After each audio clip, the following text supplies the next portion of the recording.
પૂજ્ય બાપુ, સૌ સુજ્ઞજનો, મારા ગુરુજી આદરણીય ચલભાઈ સાહેબ સામે બેઠા છે અને મારે બોલવાનું થયું છે.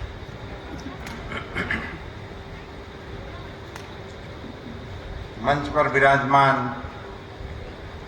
સૌ અધિકૃત વક્તાઓ, જેમની પાસે જ્ઞાનનો માતાજીની દયાથી ભંડાર છે,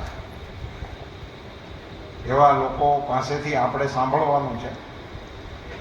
હું પણ એમને સાંભળવા ઉત્સુક છું. મને આ કાર્યક્રમમાં મારે બોલવું એવું મને જ્યારે કહેવામાં આવ્યું બાપુ, ત્યારે ખરેખર જ મારા મનમાં એક મૂંઝવણ હતી કે મેઘાણી સાહેબ વિશે હું વાતો કરું એ આમ બરાબર કહેવાય નહીં. કે તો એવડા મોટા ગજાના એમના સાહિત્યનું સ્થાન છે કે એમાં મારું કોઈ લેખાજોખા આવે નહીં. એ તો શાક બની ગુણગન જાય છે એવું ગણાય. એ ન્યાયે આમાં હું વાત કરીશ, પણ એમની જે અપેક્ષા હતી તો મેઘાણી સાહેબની કે આવે કદી સ્વાધીનતા તો અમને સ્મરી લેજો, એવી એક એમની જે ઈચ્છા હતી એ ઈચ્છાની પરિપૂર્તિ કરવા માટે આવડા મોટા યજ્ઞની જેમણે મનોરથ કર્યો એમના ચરણોમાં મારા વંદન છે. માનસ મેઘાણી બાપુ આપે એમની સ્મરણાંજલિ આપવા માટે, એમને શબ્દાંજલિ આપવા માટે, એમને આદરાંજલિ આપવા માટે આપે આ સંકલ્પ કર્યો. એ મેઘાણીજીની મહેચ્છાને પૂર્તિ કરવા માટેનું પગલું આપે ભર્યું છે એવું ઇતિહાસને લખવું પડશે. આઝાદી પછી આપણે ઘણું બધું આમ બહુ ઝડપથી ભૂલી ગયા. એમાં મેઘાણીજીનો સ્વાતંત્ર્ય સંગ્રામ વાળો ભાગ છે એ આપણા ધ્યાનમાં બહુ જ ઓછો આવ્યો. અને એટલા મોટા ગજાના કવિ કે મેઘાણી નામ પડે એટલે કસુંબીનો રંગ, અને અનેક એવા ગીતો ને પદો છે કે જેનું આમ તરત જ લોકોના હૃદયમાં હિલોળા લેવા માંડે. એટલે મેઘાણીજીએ સ્વાતંત્ર્ય સેનાની તરીકે જે કામો કર્યા છે એ આપણા ધ્યાનમાં ઓછું આવ્યું છે. એટલે હું એમાંથી નાની મોટી વિગતો મારા હાથમાં આવી છે એ આપ સૌની વચ્ચે શેર કરવાની આપની અનુજ્ઞાથી હું વાત કરીશ બાપુ. બાકી મેઘાણીજીની સાહિત્યિક ચર્ચાને ઉઠાવવાનું એ મારું ગજું નથી, એની પાકી માહિતી છે મને. અમે ખેતરેથી વાડીએથી જંગલ અને ઝાડીઓથી સાગરથી ગિરિવરથી સુણી સાદ આવ્યા. અમે કંટકનો પુનિત તાજ પહેરી શિર પર આજ પીડિત દલિતોનું રાજ રચવાને આવ્યા. દેખ દેખ ઓરે આંધ કાળ સૈન્ય આવ્યા. આ સ્વાતંત્ર્ય સેનાની મેઘાણીની ગર્જના છે. આ કાવ્ય કરતા સ્વાતંત્ર્ય સેનાનીનો અવાજ છે. એમણે બુલંદ અવાજે આ કહ્યું હતું કાળ સૈન્ય તરીકે. ત્યારે તો આઝાદી મળવાની સંભાવના દેખાતી નહોતી એવી એમની અંતિમ રચનાઓમાંથી દેખાય છે. એટલે જ એમને લખવું પડ્યું છે ને કદીક આવે સ્વાધીનતા. તો એ વખતે એમણે આ પ્રકારે, મને બાપુ એ વખતનો જે સમય હતો એ સમયની અંદર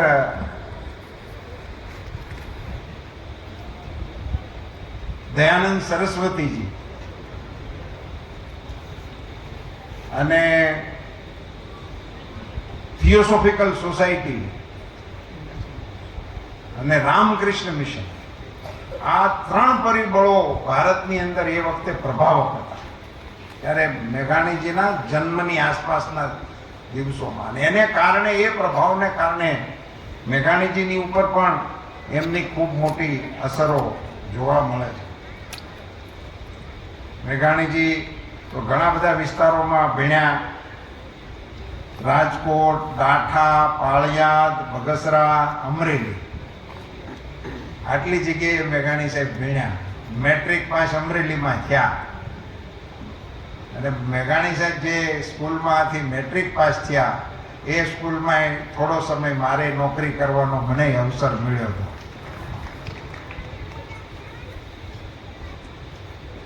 તો એ વખતની પિતાશ્રીની જવાબદારીઓને કારણે પોલીસ બદલી ને જ્યાં જાય ત્યાં એમને ભણવાનું થતું હતું. પણ એ મેટ્રિક પાસ થયા ત્યારથી જ એ વખતની એમની પ્રસ્તુતિ, એ વખતે જ એમને ગાવાનો શોખ, નાટકમાં ભાગ લેવાનો શોખ અને એવા બધા કારણોસર એક પ્રકારે એ કૌવત દેખાડતા હતા. પણ ગ્રેજ્યુએટ થયા સાહેબ એ દરમિયાન ગાંધીજી અને એની બેસન્ટ આ બેનો પ્રભાવ એ વખતે જે હતો એના પ્રભાવમાં મેઘાણીજી પણ આવ્યા અને સ્વદેશીની ચળવળ આરે બાપુ એમણે પોતાની જાતને જોડી સમજણપૂર્વક મેઘાણીજી. હવે આ સ્વદેશી તો બાપુ અત્યારે સાંપ્રત છે અને એ પાછું આમ એકદમ આ અત્યારના કાલખંડ અને એટલું બધું સાંપ્રત છે બાપુ. તે દી ટેરિફમાંથી ઊભું થયું હતું. તે દિવસે આયાત ઉપર આપણે ટેરિફ ઢીલી કરી હતી. વિદેશી કાપડ ભારતમાં આવતું હતું એની ઉપરની જકાત ઘટાડી હતી. એનો વાંધો પડ્યો હતો ને એમાંથી વિદેશી કાપડની હોળીના કાર્યક્રમો આવે ત્યારે આયાત આપણે ત્યાં થતું હતું એની ઉપર ટેક્સ ઘટાડ્યો હતો. એટલે આપણા મિલ માલિકોને આપણા લોકો એને મુશ્કેલીમાં મુકાણા હતા. પણ સામ વિષય તો ટેરિફ જ હતો અને એને કારણે એ જે સ્વદેશીની અને એ વખતે ગાંધીજી ખુદ એ જેનું નેતૃત્વ કરતા એટલે ખૂબ પ્રભાવક હતું. અત્યારે પણ એ સ્વદેશી અને આત્મનિર્ભર ને આ બધા વિષયો અત્યારે પણ આપણે કોશિશમાં છે અને બધા ખાદી ખરીદીના કાર્યક્રમોથી માંડીને બધું ચાલે છે. પણ મેઘાણીજીએ જે ચલાવ્યું બાપુ એ મને જે જાણવા મળ્યું, હું ખરેખર બહુ અંદરથી મને એમ થયું મેઘાણીજીનું વ્યક્તિગત જીવન કેટલું મહાન હશે બાપુ. એ અહીંથી આ બગસરાના લોકો એક વખત તાળીઓ પાડવો, આપણી શાળની બનાવેલી ખાદી વેચતા હતા.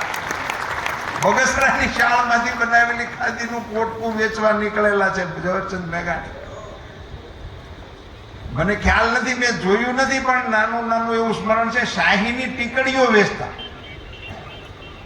લખવાની ખડિયાની જગ્યાએ શાહીના ટીકડીઓ, દેશી બનાવટનું હાબુ વેચતા. આને લઈ અને એનું માર્કેટિંગ કરવા માટે મેઘાણીજી ખુદ નીકળતા. એનો એક બાપુ એવો સરસ મજાનો પ્રસંગ મારા ધ્યાનમાં આવ્યો એ મારે અહીંયા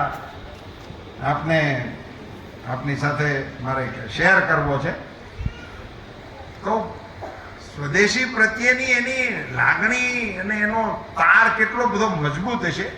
એ સનાતન ધર્મ હાઈસ્કૂલમાં શિક્ષક તરીકે હતા અને પછી ત્યાં ભાવનગરની અંદર આ બધી પ્રવૃત્તિઓ વેચે. પોતાની ઓળખીતાને ઘેરે જાય, એ ઓળખીતા કોઈક સજેસ્ટ કરે તો ત્યાં જાય અને ચાઈને પણ કેટલાક અજાણ્યા ઘેરે જાય પોતાની ઓલી કરવા માટે. એમાં એમના એક મિત્ર અને એ વખતના ભાવનગરમાં કાવ્ય સભા આજે પણ ચાલે છે એના જે તે વખતના પ્રમુખ વિદ્યુતરાય દેસાઈ, એમણે એના સંસ્મરણોમાં લખ્યું છે કે મેઘાણીભાઈ સાથે મારો પરિચય, અમે ક્યાંક સ્કૂલ લેવલે કેમ ક્યાંક એમનો હશે અનુસંધાન, તો એમને ઘેરે બોલાવ્યા. તો મેઘાણીજી તો આ બધું ખલતો હારે લઈને ગયા અને એમને ઘેરે જઈને એટલે એમના પપ્પાએ પૂછ્યું કે આ જણ કોણ? એટલે વિદ્યુત રાય એમનો પરિચય કરાયો કે આ ઝવેરચંદ મેઘાણી આપણા આ સ્કૂલમાં હાઈસ્કૂલમાં આચાર્ય છે અને એમ ગાંધીજીની બધી બાબતોમાં રસ લે છે ને જેમ કરાવ્યું છે. તો એમના પિતાશ્રીએ મેઘાણીજીને પૂછ્યું, ભાઈ શું આવ્યા છો, કેમ પધાર્યા છો?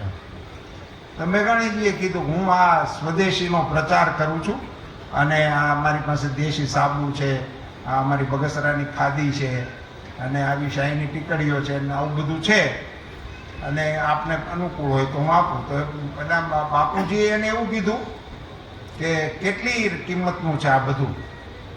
તો મેઘાણીભાઈ એને એ વખતે એમ કીધું કે અંદાજે 40 રૂપિયાનો માલ છે એનો આખો ખલતો. તો વિદ્યુતભાઈએ ક્યાંક લખ્યું હતું, બીજામાંથી ખબર પડી કે એના પપ્પા તો મિલ માલિક હતા, મોટા શેઠ હતા. એટલે એણે કીધું મૂકી દો બધું.